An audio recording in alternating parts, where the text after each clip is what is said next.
how to set the camera to record 4K video at 24 FPS film style on the iPhone 16 series.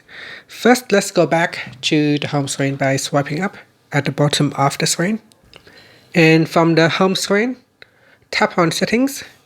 Now in the Settings page, we scroll down, then tap on Camera. Next, tap on Record Video. And in here, you want to select 4K at 24 FPS. This is the settings for film style. And then after that, swipe up to go back to the home screen. Now launch the camera and you'll be able to record video in film style mode.